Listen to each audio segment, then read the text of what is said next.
دعاؤں پر یقین ہی ہماری تقدیریں بدلتی ہیں، اور وہ ہو جاتا ہے جس کا ہمیں کبھی تصور بھی نہیں ہوتا۔ ممکن ہے کہ جس دعاؤں کی قبولیت کو تم یقین سے مانگتے ہو، یہی یقین تمہاری منزل تک تمہیں پہنچا دیتا ہے کہ وہ مجھے نواز دے گا، تو مجھے یقین اس پر وہ ایک دن مجھے ضرور نواز دے گا۔ وہ میری ہر ناممکن دعاؤں کو بھی قبول کر لے گا۔ سب کہتے ہیں کہ جو تم مانگ رہی ہو وہ ناممکن ہے، لیکن مجھے معلوم ہے اگر میں اللہ سے اس امید سے دعائیں مانگتی ہوں، نصیب بدل سکتا ہے۔ جس کے ہاتھ میں تمہارا نصیب ہے وہ معجزوں کا بادشاہ ہے۔ وہ کہانی کا ہر رخ جب چاہے جہاں چاہے موڑ سکتا ہے۔ وہ نصیب کا ہر لفظ بدل سکتا ہے، اور زندگی کا ہر پہلو تمہاری چاہت کے مطابق بنا سکتا ہے۔ تم اس کی مان جاؤ، وہ تمہاری مان جائے گا۔ میرا رب کہتا ہے، نا امید نہ ہونا۔ معجزے ہمیشہ مشکلوں میں ہی ہوتے ہیں۔ جو دروازے زمین والوں کی تدبیروں سے بند ہوتے ہیں، ان سے بڑے دروازے آسمان والے کے فضل سے کھلتے ہیں۔ مکار اپنی چالیں چلتے رہ جاتے ہیں، اور رب کی کون سے وہ اپنے ہی جال میں الجھ کر رہ جاتے ہیں۔ ذلت دینے والے پلان ہی کرتے رہ جاتے ہیں، اور رب عزتوں سے نواز دیتا ہے۔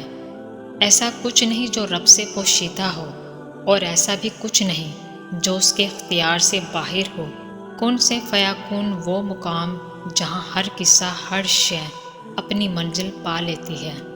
تمہیں کیا لگتا ہے تم تو مانگ بھی نہ سکو اگر وہ توفیق نہ دے؟ وہ تمہیں آزمائے گا اور تمہیں اس کا بہترین اجر بھی دے گا۔ بس کبھی غلط گمان نہ رکھنا۔ دیر کا مطلب انکار نہیں بلکہ انتظار ہوتا ہے۔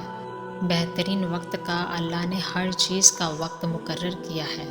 کوئی چیز نامقررہ وقت سے پہلے ہوگی اور نہ ہو سکتی ہے۔ تمہارا کام صبر اور شکر کرنا ہے۔ اللہ صبر کرنے والوں کے ساتھ ہے۔ ایک روزے دار کی طرح صبر کرو۔ جب وہ کسی دسترخوان پر بیٹھا ہوتا ہے، مشروبات، کئی قسم کے کھانے اور اس کے سامنے پڑے ہوتے ہیں، اور وہ صبر کرتا ہے، وہ اللہ ہے نا، وہ سب کر دے گا، اور پھر تمہارا دل راضی ہو جائے گا۔ اس کا بندہ اس سے ناممکن کو ممکن کرانے کی امید لگاتا ہے، کیونکہ اسے معلوم ہوتا ہے کہ اس کے رب کے لیے کچھ ناممکن نہیں۔ وہ جو چاہے جب چاہے کر سکتا ہے۔ کائنات کی ہر شے بس اس کے ایک کن کی منتظر ہوتی ہے، اور جب وہ کہتا ہے ہو جا تو پھر وہ ہو جاتا ہے۔ سورہ یوسف سکھاتی ہے، بیمار صحت یاب ہو جاتے ہیں، کھوئے ہوئے مل جاتے ہیں، مشکلیں آسانیوں میں بدل جاتی ہیں، غم خوشیوں میں بدل جاتے ہیں، اور بے شک سب اللہ کے حکم سے ہے۔ کچھ چیزیں لمحوں میں نہیں دی جاتی، وہ اکثر صدیوں میں تمہارے حصے لکھی جاتی ہیں۔ خدا کسی شخص کو اس کی طاقت سے زیادہ تکلیف نہیں دیتا۔ اے پروردگار، ہم کو اپنی رحمت خاص سے نواز اور ہمارا معاملہ درست کر دے۔ آمین۔